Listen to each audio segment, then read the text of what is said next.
नमस्कार। Andromeda cancer hospital के cancer awareness related YouTube channel पे आपका स्वागत है। इस चैनल के माध्यम द्वारा कैंसर रिलेटेड ऑथेंटिक और एक्यूरेट इंफॉर्मेशन देने का हमारा ये प्रयास है। इसी प्रयास को आगे चलाते हुए मैं doctor Vaishali Jamre, breast cancer surgeon, आपका स्वागत करती हूँ। आज मेरे साथ मेरे कुलीग डॉक्टर अरुण कुमार गोयल है, जो एंड्रोमेडा कैंसर हॉस्पिटल में चेयरमैन ऑफ सर्जिकल ऑन्कोलॉजी के पोस्ट पे काम करते हैं। आज हम इन जनरल कैंसर के बारे में उनसे डिस्कस करेंगे। Doctor Goyal, welcome.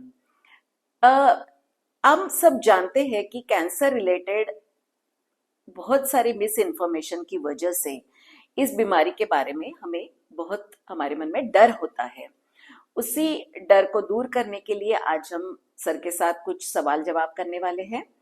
सर, मुझे ये बताएं कि कैंसर क्या ये एक बीमारी है? डॉक्टर वैशाली, आई थिंक ये क्वेश्चन बहुत इम्पॉर्टेंट है एड्रेस करना।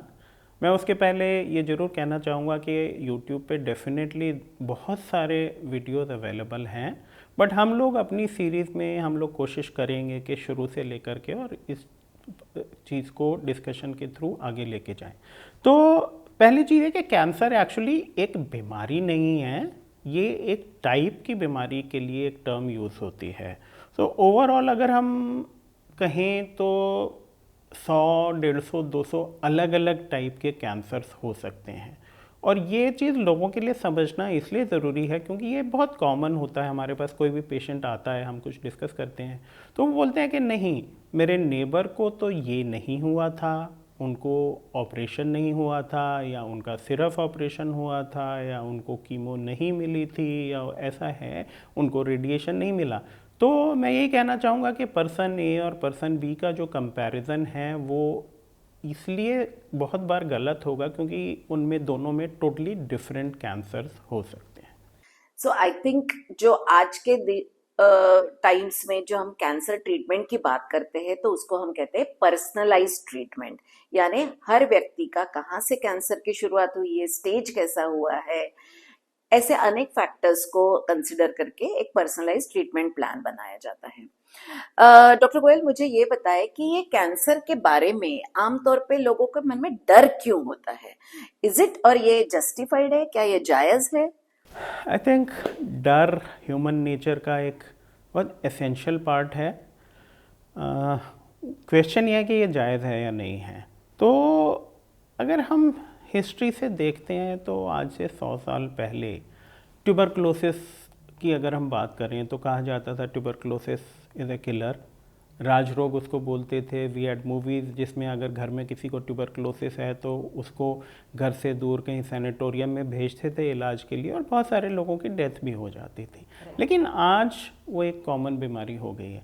तो कैंसर में भी जो ये डर है ये एक्चुअली आज की रियलिटी नहीं है, ये आज से 100 साल पहले की रियलिटी हो सकती है। उस टाइम पे हमें कैंसर के बारे में आइडिया नहीं था, ये बीमारी किस तरह की होती है और हम इसका इलाज कैसे कर सकते हैं। तो उस टाइम पे ये था कि कैंसर होने पर सक्सेस बहुत ही रेयर थी और ज़्यादातर लोग जिनको कैंसर होता था उनकी कैंसर से डेथ हो जाती थी।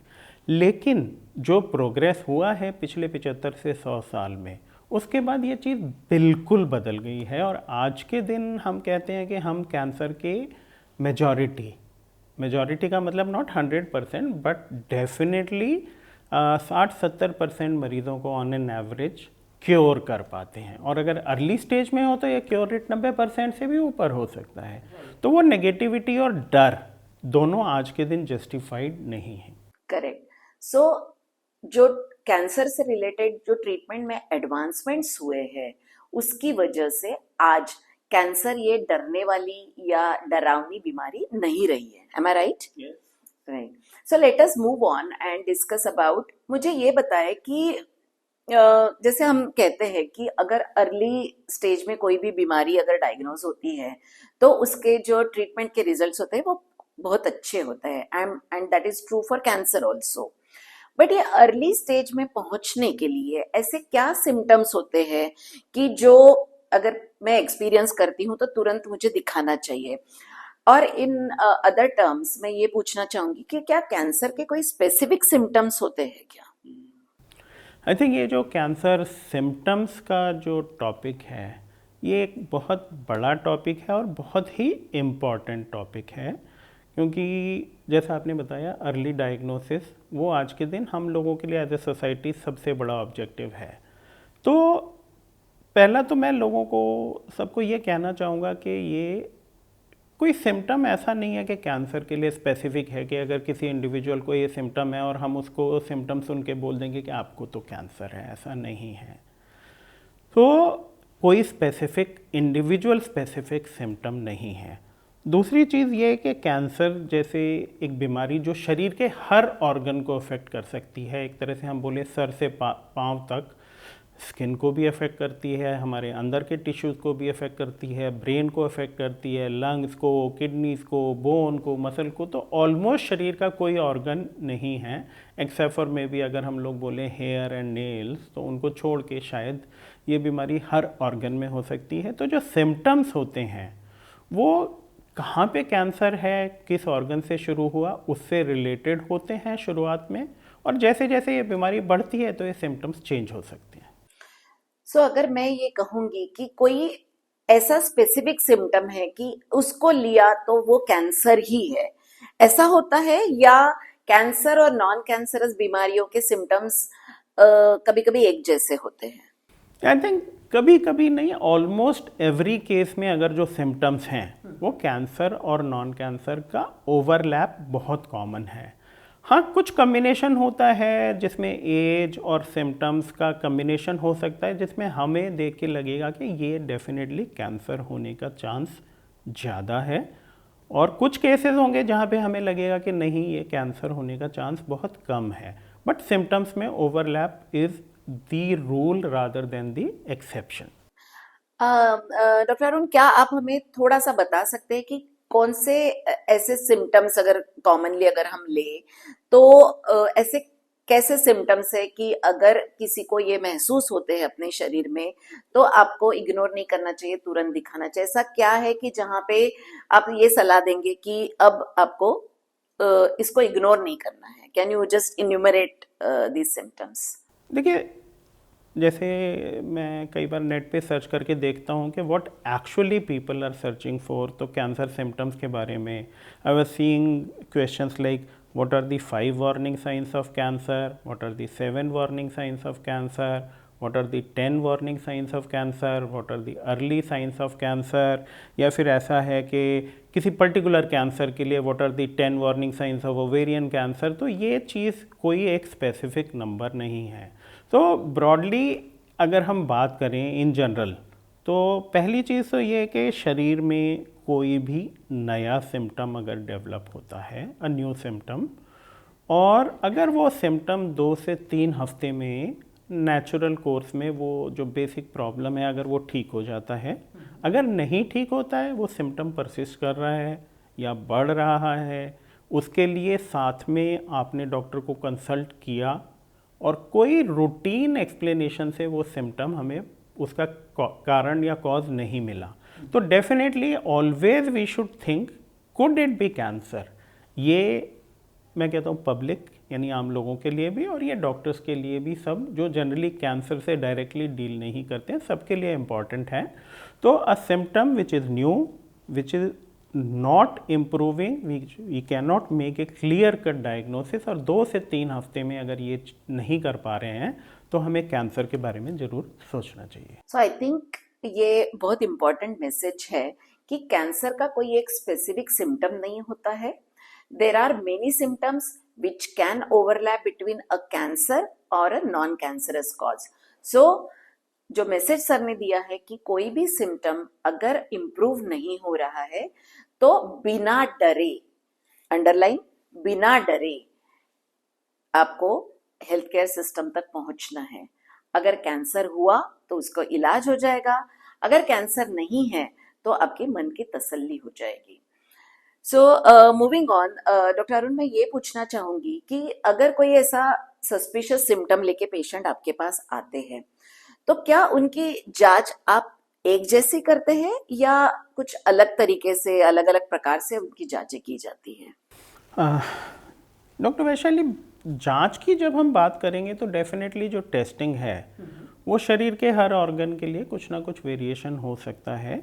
बट अगर हम ब्रॉडली बात करें तो जो 2-3 कॉमन चीज़ें हैं विच आई थिंक जनरली पूरे मेडिकल प्रोफेशन को अप्लाई करती हैं, तो हमेशा पहला पार्ट होता है क्लिनिकल असेसमेंट, यानी एक डिटेल्ड हिस्ट्री और एग्जामिनेशन।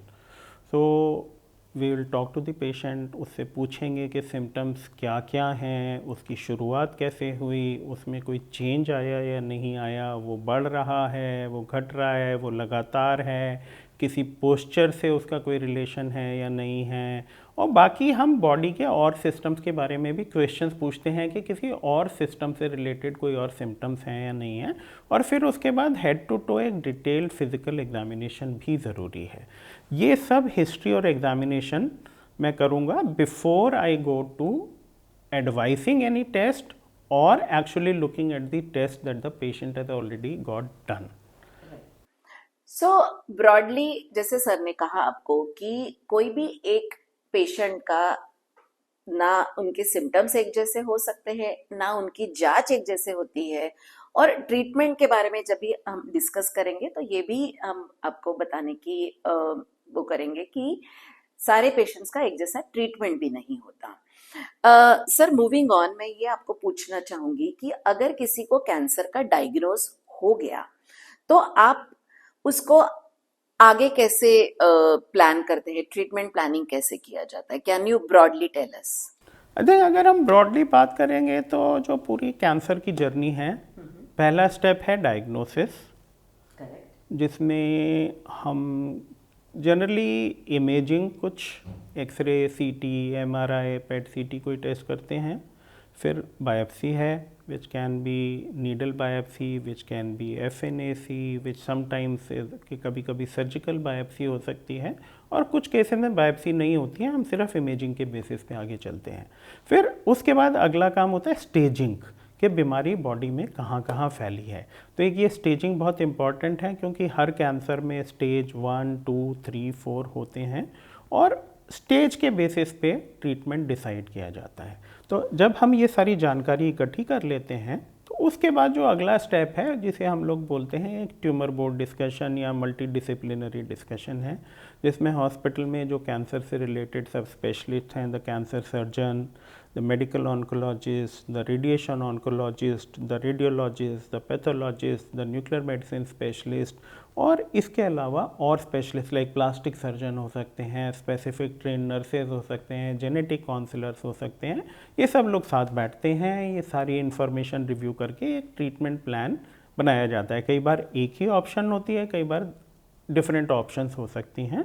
तो ये ऑप्शंस हम लोग पेशेंट और उनकी फैमिली के साथ डिस्कस करते हैं, और जो एक प्रोसेस है जिसको आजकल हम लोग बोलते हैं शेयर्ड डिसीजन मेकिंग, इसके थ्रू एक फ़ैसला किया जाता है कि आपके लिए ये अच्छा इलाज है, इस इलाज में इतना टाइम लगेगा, इतना खर्चा लग सकता है, और ये साइड इफ़ेक्ट्स हो सकते हैं, ये आपको बेनिफिट मिलेगा, क्योर के क्या चांसेस हैं, ये सारी इन्फॉर्मेशन शेयर करते हैं और फिर ये फैसला लिया जाता है।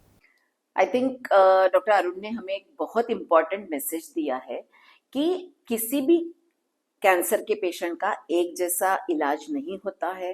There are multiple factors which are considered before a treatment plan is made, and shared decision making आपका आपके ट्रीटमेंट में जो डिसीजन मेकिंग में आपका जो कंट्रीब्यूशन है, इसके लिए आपको सही इंफॉर्मेशन होना आपके बीमारी के बारे में, आपके ट्रीटमेंट प्लान के बारे में, और आपके आगे चल के आपकी लाइफ कैसे होने वाली है, इसके बारे में आपको सही इंफॉर्मेशन देना होना बहुत जरूरी है।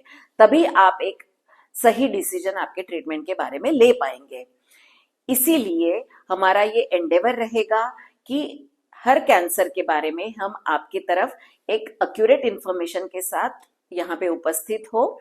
So please subscribe and continue watching our channel for many such videos. Thank you so much. Thank you, Dr. Arun.